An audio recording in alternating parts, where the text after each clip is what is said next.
The cold void of space stretched endlessly in all directions, broken only by distant stars that looked like tiny diamonds scattered across black velvet.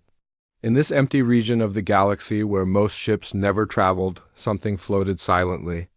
Among the debris of an ancient battle, Kethver pressed his four-fingered hand against the viewing screen of the Zephyrian research vessel. His large, dark eyes studied the strange object that hung motionless in the distance. The ship was unlike anything he had ever seen before. It was long and gray, with sharp edges and what looked like weapon ports along its sides. Dark scorch marks covered its hull, and several sections appeared to be damaged from some long-ago fight. "Chief Scientist," called his assistant Velther. From across the bridge, "The energy readings are very weak.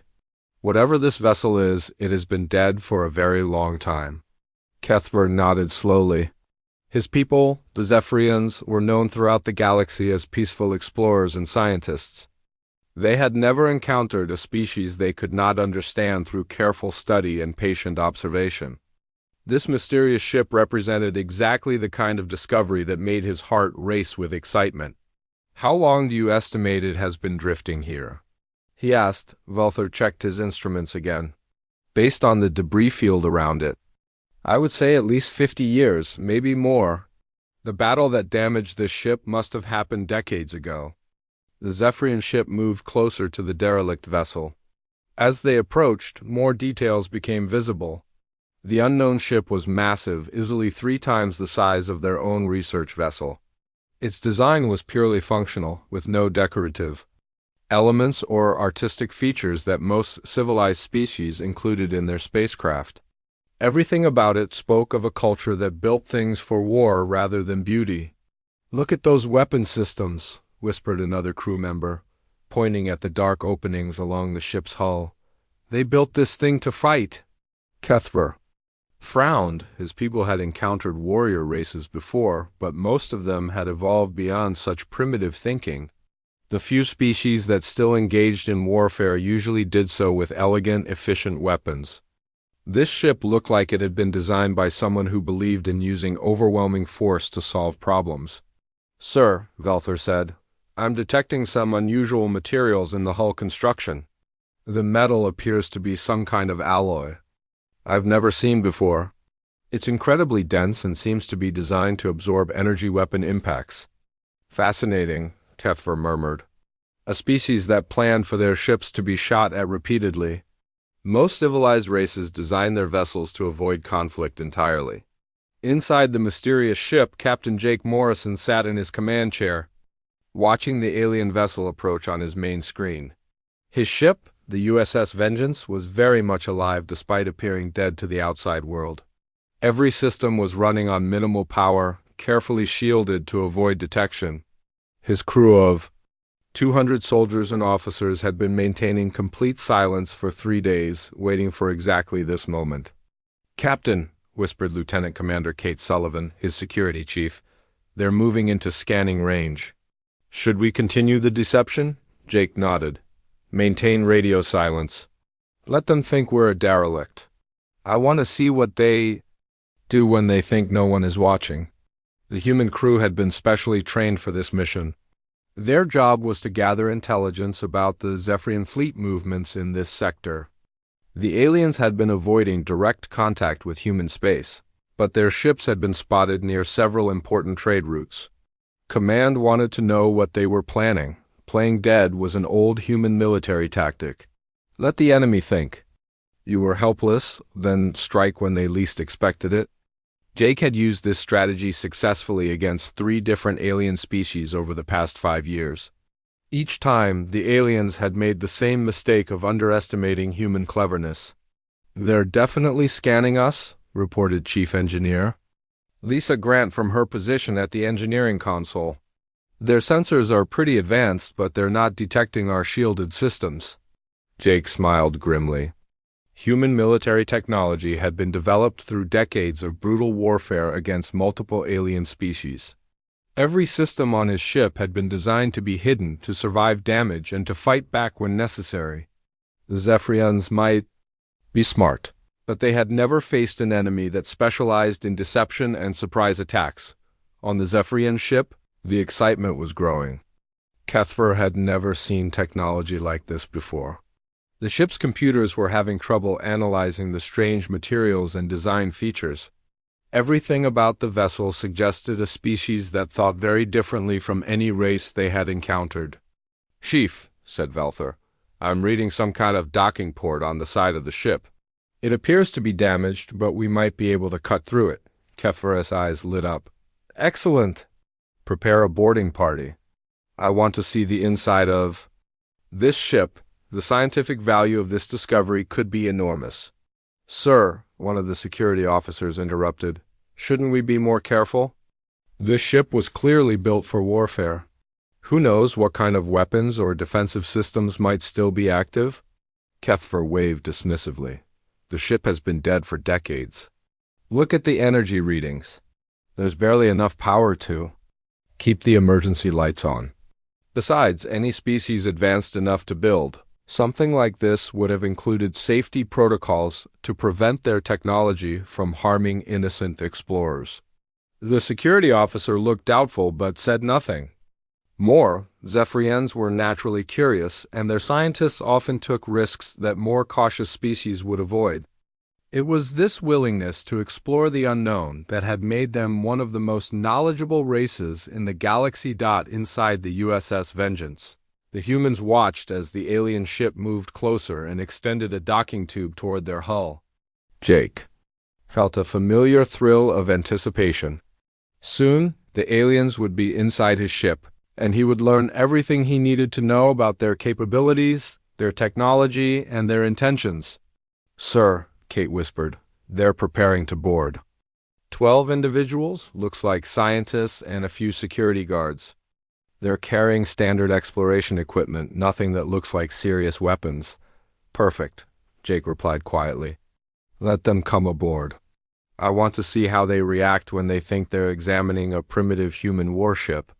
The human crew had spent weeks preparing for this moment. Every section of the ship had been carefully arranged to look like the result of battle damage while hiding the true nature of their advanced systems. Computer terminals had been made to appear broken while actually recording everything the aliens did. Weapon systems had been disguised as damaged equipment, while remaining fully functional. As the alien docking tube connected with their hull, Jake felt a surge of professional pride. His people had been fighting wars in space for over 2 centuries. They had learned to be clever, to be patient, and to never reveal their true capabilities until the moment was right. The Zephyrians were about to discover that humans were not like the other peaceful species they had studied. They were about to learn that some races survived not through wisdom or advanced technology, but through being better at warfare than anyone else in the galaxy. The boarding was about to begin, and Jake Morrison was ready to show these alien scientists exactly what happened when you tried to examine a human warship without permission. The sound of cutting tools echoed through the corridors of the USS Vengeance as the Zephyrian boarding party worked to breach what they believed was a damaged airlock. Sparks flew as their plasma cutters sliced through the outer hull, creating an opening large enough for their team to enter. Kethver was the first to step through the hole they had made. His breathing apparatus hissed softly as he adjusted to the ship's atmosphere. The air was breathable, which surprised him. Most derelict ships lost atmosphere within months of being abandoned. Perhaps this vessel had better sealing systems than he had thought. "Fascinating," he whispered, running his scanner over the walls. "Look at this construction. The metal is incredibly thick, much thicker than necessary for normal space travel. These people built their ships to survive direct hits from heavy weapons." Velther followed behind him, carrying additional scanning equipment. "The corridor design is strange, too. See how it curves and has these thick barriers every few meters? It's like they expected people to fight inside their own ships." The boarding party consisted of 12 Zephyrian scientists and 4 security officers. They moved slowly through the darkened corridors, their portable lights casting eerie shadows on the walls. Everything they saw reinforced their belief that this was a vessel from a primitive but militaristic species. "The lighting system appears to be damaged," reported one of the scientists. But look at these backup power conduits. They have 3 separate emergency power systems. Why would anyone need so much redundancy? Kethver smiled. Because they expected their ships to be shot at repeatedly. This species clearly understood that warfare was a messy, unpredictable business. They planned for everything to break and still keep fighting. Hidden throughout the ship, human crew members watched the aliens through carefully concealed cameras. Captain Jake Morrison sat in his command center, which had been sealed off and disguised as a damaged section of the ship. Every word the alien spoke was being recorded and translated by the ship's computers. "They're treating us like we're some kind of ancient civilization," whispered Lieutenant Commander Kate Sullivan, watching the aliens examine a wall panel. "They have no idea we're watching them right now," Jake nodded. "Good, let them think we're primitive. The longer they underestimate us, the more we learn about them." The Zephyrians had spread throughout the ship, each team examining different sections. One group headed toward what they thought was the bridge, while another moved toward the engine room. They were particularly interested in the weapon systems, which they could identify even though they appeared to be damaged. "Chief Scientist," called one of the team members from deeper in the ship, "you need to see this. I've found what appears to be their main computer core." Kethver hurried toward the location. The computer system was unlike anything he had seen before. Instead of the elegant crystalline structures that most advanced species used, this was a collection of metal boxes connected by thick cables. It looked crude but incredibly robust. "Remarkable," he said, scanning the system. "They built their computers to survive electromagnetic pulses and physical damage. Most species protect their computer cores with shields and barriers, but these people made them tough enough to take direct hits. What the aliens did not know was that they were looking at a decoy system. The real computer core was hidden 3 levels below, protected by armor plating and defensive systems. The humans had learned long ago that enemies always went for the computers first, so they had gotten very good at hiding them. In the engine room, another team was examining the ship's power systems. The main reactor appeared to be shut down, but the aliens could tell it was an impressive piece of technology.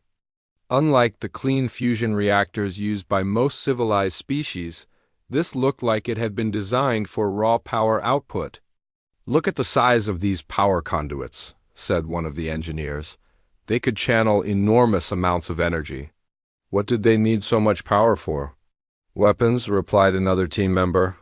"Everything on this ship is designed around the idea of fighting." They needed massive power output to charge their energy weapons and maintain their shields during combat. The aliens were beginning to understand that this species had approached space travel very differently from everyone else.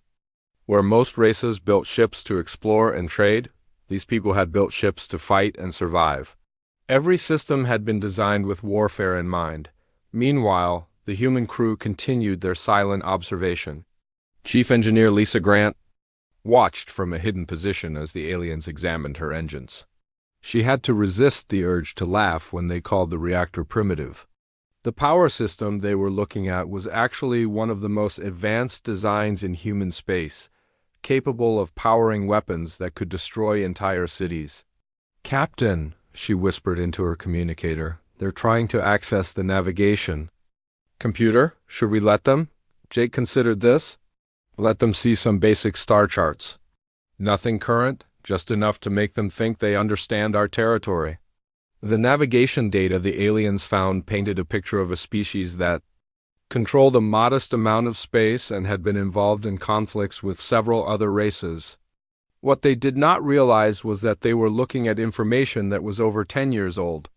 The current extent of human space was much larger, and their military capabilities had grown enormously. "These people have been at war with multiple species simultaneously," observed Velther, studying the star charts. "Look at these battle markers. They've fought the Krell, the Vodans, and the Hegemony all at the same time." "And survived," added Kethver. "That's impressive. Most species would have been defeated by facing so many enemies at once." The Zephyrians did not understand that humans had not just survived those wars, they had won them. The 3 species that had once threatened human space were now either extinct or had been forced to sign treaties that heavily favored humanity. But the aliens saw only old data that made humans look like they were struggling to survive. As the hours passed, the boarding party became more confident. The ship appeared to be exactly what they had thought, a derelict vessel from a species that had relied on brute force rather than advanced technology. They began to discuss plans for salvaging the ship and taking it back to their homeworld for detailed study. "We should be able to tow this vessel back to the research station," suggested one of the security officers. "The scientific value would be enormous. We could learn so much about how primitive species approach warfare." Kethver agreed. "Yes, but first I want to attempt to access their main computer files. There might be historical data about their civilization. That would be invaluable." The aliens had no idea that every move they made was being recorded and analyzed. The humans were learning about Zephyrian technology, their scanning methods, their security procedures, and their military capabilities. Most importantly, they were learning that the Zephyrians had no experience with deception or military tactics. "They're completely trusting," Kate observed. "They walk around like they own the place. No security formations, no one watching their backs. They've never had to fight for their lives." Jake nodded grimly. "That's about to change. They want to examine a human warship? They're going to get a very detailed lesson in human military doctrine." The trap was almost ready to spring. The aliens had spread throughout the ship, separated into small groups, completely unaware that they were being watched by 200 trained human soldiers. Soon they would learn that boarding a human warship without permission was the last mistake they would ever make. The USS Vengeance was about to show them exactly why humans had survived when so many other species had fallen. Velthor connected his scanning device to what appeared to be a damaged computer terminal near the bridge. He had been working for over an hour, trying to access the ship's main database. The other Zephyrians had spread throughout the vessel. Each team focused on different systems they wanted to study. "I think I'm getting somewhere," he called to Kethver, who was examining weapon controls on the other side of the room. "The security protocols on this system are incredibly complex, but they seem to be damaged. I should be able to bypass them." What Velthor did not know was that his attempts to access the computer had triggered several silent alarms throughout the ship. Deep in the hidden command center, Captain Jake Morrison watched red warning lights flash on his security console. The aliens had just crossed a line that activated the ship's defensive protocols. "Sir," whispered Kate Sullivan, "they're trying to break into our classified systems." "That's a hostile act according to military law." Jake nodded slowly. "Signal all teams. Operation Mousetrap is now active. Take them alive if possible, but protect the ship's secrets at all costs." Throughout the USS Vengeance, human soldiers received the signal they had been waiting for. Commander Rick Hayes, leader of the ship's Marine unit, smiled grimly as he checked his weapon. His team had been hiding in sealed compartments for hours, waiting for this moment. "Remember," he whispered, "to soldiers, these aliens think we're dead. We're about to show them how wrong they are." The trap began with something the aliens did not expect. Every light in the ship suddenly blazed to life, turning the dark corridors into brightly lit passages. Emergency sirens started wailing, and the ship's computer began speaking in a cold, mechanical voice. "Warning, unauthorized access detected. Initiating security lockdown. All personnel report to battle stations." Kethver jumped backward from the computer terminal as if it had shocked him. "What is happening?" The ship was supposed to be dead. Before anyone could answer, heavy blast doors slammed shut throughout the vessel. The thick metal barriers that the aliens had noticed earlier were actually security bulkheads designed to trap intruders. In seconds, the 12 Zephyrian scientists and 4 security officers found themselves separated into small groups, cut off from each other and from their escape route. "This is impossible," gasped one of the security officers into his communicator. "Dead ships don't have active security systems." The ship's artificial gravity suddenly shifted, making the aliens stumble and fall. The humans had designed their vessels to use gravity as a weapon, able to change direction and intensity to confuse enemies. The Zephyrians, who had never encountered such tactics, found themselves unable to stand properly. "We need to get back to our ship," Velther shouted over the wailing sirens. "Something is very wrong here." That was when they heard the footsteps. Heavy boots marched through the corridors, in perfect rhythm, getting closer and closer. The aliens pressed themselves against the walls, trying to see through the blast doors that trapped them. Commander Rick Hayes appeared first, moving with the fluid confidence of a professional soldier. He wore full combat armor and carried a weapon that looked far more advanced than anything the aliens had expected from a primitive species. Behind him came 6 more Marines, all armed and ready for battle. "Good afternoon," Rick said politely, his voice amplified by his helmet speakers. "I'm Commander Hayes of the human military. You're all under arrest for unauthorized boarding of a military vessel." The Zephyrian security officers reached for their weapons, but they moved too slowly. The humans had been expecting this reaction and were ready for it. Stun bolts from human weapons dropped the alien guards before they could draw their sidearms. "Please, don't resist," Rick continued, his tone still polite but now with an edge of steel. "We don't want to hurt you, but we will if you force us to." Kethver stared at the human soldiers in shock. Everything about them was wrong? Their armor was sleek and advanced, their weapons were clearly superior to anything the Zephyrians carried, and their movements showed training that took decades to achieve. These were not primitive warriors. These were professional soldiers from a highly advanced military. "You're alive," he whispered. "The ship is alive. You were never dead at all." "Very good," Rick replied. "You're smarter than most of the species we've encountered, though that's not saying much." In other parts of the ship, similar scenes were playing out. Human soldiers emerged from hidden compartments and sealed passages, surrounding the scattered alien boarding parties. The Zephyrians found themselves facing an enemy they had never imagined existed. "How long have you been watching us?" asked one of the scientists, his voice shaking with fear. "Since the moment you started scanning our ship," replied a human sergeant. "We've been recording everything you've done, everything you've said, and everything you've discovered. Our intelligence officers are going to be very interested in your technology." The aliens began to understand the magnitude of their mistake. This was not a derelict vessel from a primitive species. This was an active military ship crewed by professional soldiers who had been hunting them like prey. Every system they had examined was functional. Every weapon they had studied was loaded and ready to fire. "Captain," Jake Morrison's voice echoed through the ship's communication system. "Attention, Zephyrian boarding party. This is Captain Morrison of the USS Vengeance. You are now prisoners of the human military. Your ship is currently in the targeting sites of our main weapons. I suggest you cooperate fully." On the bridge of the Zephyrian research vessel, panic was spreading. The crew had watched in horror as their dead target suddenly came to life, revealing weapons that were now pointed directly at them. Their captain, Lekmal, stared at the human warship with new understanding. "They were never damaged," he said quietly. "Those scorch marks on their hull are from real battles. This is a veteran warship, and we just walked into their trap." The human ship's communication system crackled to life. "Zephyrian vessel, this is Captain Morrison.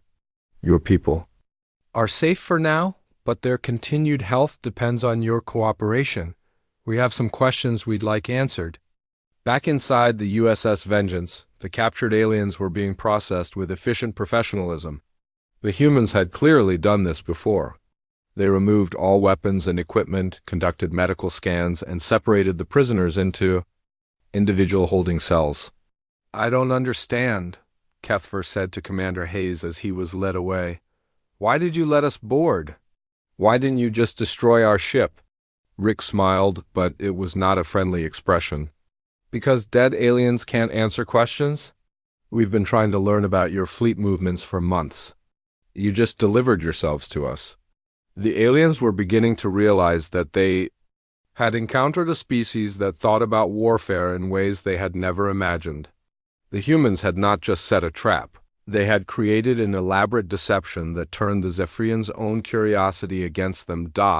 As the last of the boarding party was secured, Jake Morrison allowed himself a moment of satisfaction. The mission had gone perfectly. His ship had valuable prisoners, detailed intelligence about Zephyrian technology, and complete tactical superiority over the research vessel. "Sir," Kate reported, "all aliens secured. No human casualties. The Zephyrian ship is requesting permission to communicate." "Let them wait," Jake replied. "I want them to think about their situation for a while. Fear makes people more willing to cooperate." The USS Vengeance had just demonstrated why humans had become the dominant military force in this part of the galaxy.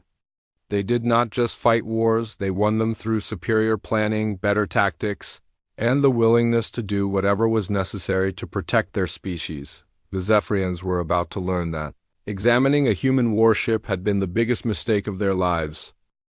Kethver sat in the small holding cell, his mind racing as he tried to understand what had happened. The walls around him were made of the same thick metal he had admired earlier, but now he realized it was not just armor plating, it was a prison designed to hold enemies of the human military. The door to his cell opened with a soft hiss. Chief Engineer Lisa Grant entered, carrying a portable computer and wearing a friendly smile that somehow made Kethver more nervous than the soldiers. Weapons had. "Good evening," she said, sitting down across from him. "I'm Lisa Grant, Chief Engineer of this vessel. I thought you might like to know how wrong you were about our technology." Kethver looked at her with confusion. "Wrong? Your systems are primitive but functional. Crude but effective for a species that relies on brute force." Lisa laughed, a sound that held no humor. "That's exactly what we wanted you to think. Let me show you what this ship really is." She activated her computer, and holographic displays filled the air between them. Kethver gasped as he saw the true specifications of the USS Vengeance. The power output was 10 times higher than what his scanners had detected. The weapon systems were more advanced than anything in Zephyrian space. The defensive capabilities were beyond anything he had imagined possible. "This is impossible," he whispered. "Our scans showed a damaged, barely functional vessel." "Your scans showed exactly what we wanted them to show," Lisa replied. "Every system on this ship has multiple layers of deception built into it. We've been fighting wars for over 200 years. We learned early that the best way to win is to make your enemies underestimate you." She pointed to a section of the display showing the ship's armor. "You called our hull construction crude and thick. You were right about the thickness, but wrong about everything else. This armor is made from materials that don't exist in your technology. It can absorb direct hits from plasma cannons, deflect particle beams, and regenerate minor damage automatically." Kethver stared at the data in disbelief. "But the redundancy systems, the multiple power conduits, the excessive backup systems, they look so primitive." "They look that way because you've never seen a ship designed to keep fighting after taking massive damage," Lisa explained. "Most species build ships to avoid conflict. We build ships to survive it and win it. Every system you examine has been tested in real combat against enemies who were trying to kill us." The engineer brought up another display showing the ship's weapons systems. "You were particularly interested in our armament. Care to guess what you actually found?" "Damaged energy weapons," Kethver replied weakly. "Old technology, powerful, but inefficient." "Wrong again. Those weapons are currently charged and ready to fire. Each one can destroy a ship the size of yours with a single shot. We have enough firepower to level a city, and we can do it while moving at faster than light speeds." Lisa stood up and walked to the wall of the cell. She pressed her hand against what looked like a simple metal panel. Suddenly, the wall became transparent, revealing the corridor outside. Other human soldiers walked past, their equipment clearly visible. "Even this cell is more advanced than your ship's bridge," she said. "The walls can become solid, transparent, or energy permeable as needed. The gravity can be adjusted to crush an occupant or make them weightless. The atmosphere can be changed to accommodate any species we encounter." Kethver felt a chill run through his body. You've imprisoned other species before? Many times, Lisa confirmed. We've been at war with the Krell Empire, the Votan Confederacy, and the Hegemony Alliance simultaneously. We didn't just survive those conflicts, we won them decisively. The alien scientist's mind reeled as he tried to process this information. His people had assumed that humans were a minor species, struggling to survive in a hostile galaxy. The reality was far more terrifying. Humans were the hostile force that other species struggled to survive. How many ships like this do you have? He asked. The USS Vengeance is actually one of our smaller vessels, Lisa replied casually. We have battle cruisers that are 5 times this size and fleet carriers that can launch 1,000 fighter craft. This ship is what we call a destroyer, designed for reconnaissance and quick strikes against enemy positions. She activated another display showing a star map of human space. Kethver saw dozens of star systems, hundreds of worlds, and military bases that could support fleets of warships. The humans controlled far more territory than the Zephyrians had ever suspected. Your navigation data showed only a few systems, he protested. That data was 10 years old and deliberately incomplete, Lisa explained. We've learned to be very careful about what information we leave where enemies can find it. You saw exactly what we wanted you to see. Meanwhile, in another part of the ship, Commander Rick Hayes was speaking with Velther, the assistant scientist. The alien was more agitated than his superior, pacing back and forth in his cell. Your species is insane, Velther said.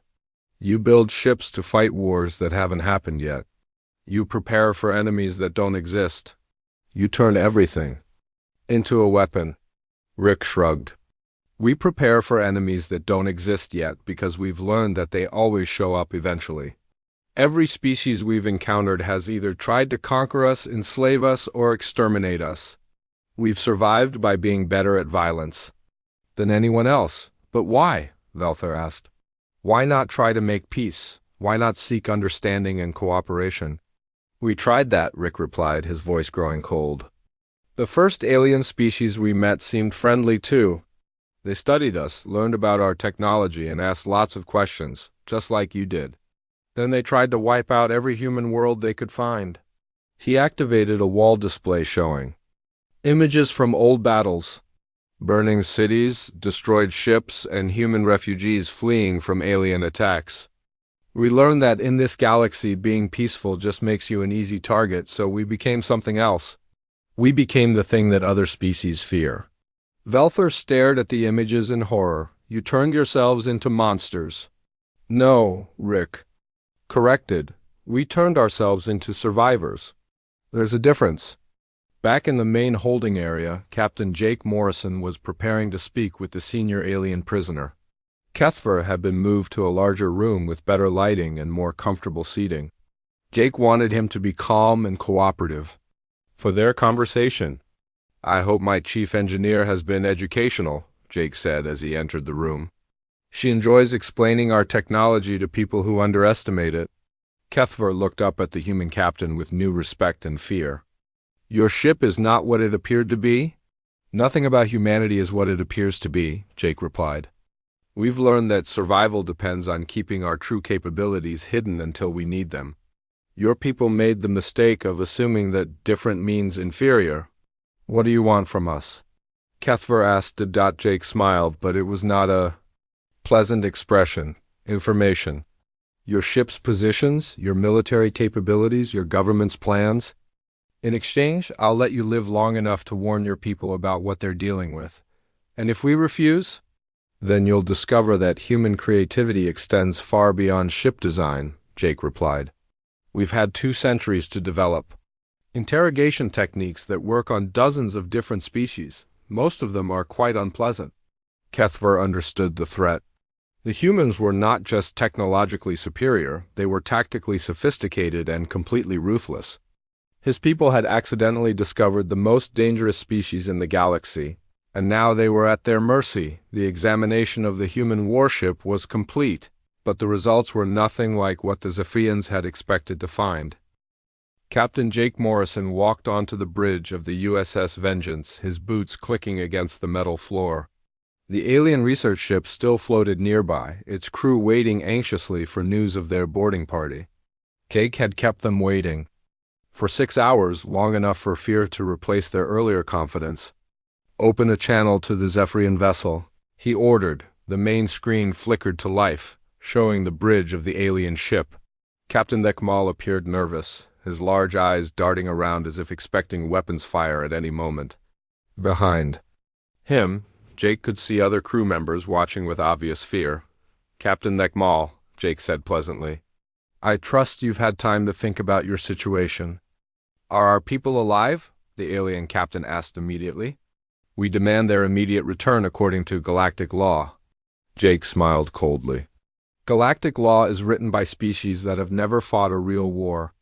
Your people are alive, but their future depends entirely on how cooperative you decide to be." He gestured to someone off-screen, and Kethfer was brought into view. The alien scientist looked tired but unharmed. His eyes held a new understanding of what humans were capable of. "Tell your captain what you learned today," Jake ordered. Kethfer looked directly at his ship's camera. "Captain, we made a terrible mistake. These humans are not primitive. They are the most dangerous species we have ever encountered. Their technology is far beyond ours, and their military capabilities are beyond anything we imagined possible." Captain Thekmal's face grew pale. "What are you saying?" "I'm saying that if we do not cooperate with them completely, they will destroy us without effort," Kethfer replied. "This ship alone could defeat our entire home fleet." Jake nodded approvingly. "Your scientist is a fast learner. Now let me explain your options. You can provide us with complete information about your fleet positions, your government's military capabilities, and your people's intentions in this sector.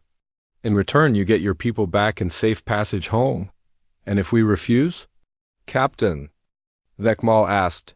Jake's expression grew serious. "Then your ship will disappear without a trace, and your government will never know what happened to you. We'll take your people apart piece by piece until we learn everything we want to know, and then we'll visit your homeworld to ask more questions." The alien captain stared at the screen in shock. "You would commit genocide over a simple misunderstanding?" "There's nothing simple about boarding a military vessel without permission," Jake replied. "In human space, that's an act of war. The only reason you're still alive is because I choose to be merciful today." He leaned forward in his chair. "But let me be very clear about something. Humanity has survived by being better at warfare than everyone else we've met. We fought the Krell, who outnumbered us 50-1. We've defeated the Votans, who had technology we didn't understand. We've destroyed the hegemony, who controlled 100 worlds when we controlled 10. Jake activated a display showing images from past human victories. Alien ships burning in space, conquered worlds with human flags flying over former enemy cities, and defeated alien leaders signing surrender documents. "We didn't win those wars by being nice," he continued. "We won them by being smarter, tougher, and more ruthless than our enemies. We learned to hit first, hit hard, and never stop hitting until the threat was eliminated." Captain Thekmal looked at the images with growing horror. "How many species have you destroyed?" "All the ones that tried to destroy us first," Jake answered. "The galaxy is full of empty worlds that used to belong to races that thought humans would be easy prey. They were wrong." On the alien ship, the crew was beginning to understand the magnitude of their error. They had approached what they thought was a primitive derelict, but instead found themselves facing a military power that had conquered multiple civilizations. "What do you want to know?" Captain Thekmal asked quietly. Jake smiled. "Everything. Fleet positions, ship capabilities, government structure, military doctrine, and most importantly, what your people were planning to do in human space." "We weren't planning anything hostile," the alien captain protested. "We're scientists and explorers." "We were only conducting research." "Research on what?" Jake asked. "And don't lie to me." "We have ways of verifying everything you tell us." "Captain." Thekmal hesitated, then seemed to make a decision. "We were studying human expansion patterns. Our government wanted to understand how quickly your species was growing and whether you represented a threat to our territory." "And what was your conclusion?" We thought you were a minor species struggling to survive, the alien admitted. Our intelligence report suggested that humans were barely holding on against superior alien forces. Jake laughed, a sound that made the aliens flinch. That's exactly what we wanted you to think. Every piece of information your spies found was carefully designed to make us look weak and desperate. He activated another display showing the true extent of human space. Hundreds of star systems, massive military bases, and fleets of warships that dwarfed anything the Zephyrians possessed. The reality is that human space is larger than your entire civilization, Jake continued. We have more ships, better weapons, and soldiers with 2 centuries of combat experience. If we wanted to conquer your territory, we could do it in a matter of months? Then why haven't you? Captain Nekmal asked. Because we've learned that conquest is expensive and time-consuming, Jake replied. It's much easier to let other species think they're independent while we control the resources and trade routes we actually need. The alien captain's eyes widened as he understood the implications. You're already controlling us without us knowing. Trade agreements, defense pacts, technology exchanges, Jake listed. Your government has been making deals with human corporations and military contractors for years. You just didn't realize that those organizations all answer to us. Captain Nekmal looked around his bridge at his crew members. They all wore the same expression of shock and fear. Their entire civilization had been manipulated by a species they had thought was inferior. What happens now? He asked. Jake considered this for a moment. Now you go home and tell your government exactly what you learned here today. You tell them that humanity is not a threat to be eliminated, but a power to be respected. You tell them that any future attempts to spy on us or interfere with our operations will be met with overwhelming force. He paused, letting his words sink in. And you tell them that we know where every one of your worlds is located, and that we can reach them whenever we choose to. The transmission ended, and Jake turned to his crew. Prepare to release the prisoners. Give them complete records of everything they saw and learned. I want their government to understand exactly what they're dealing with. Lieutenant Commander Kate Sullivan looked concerned.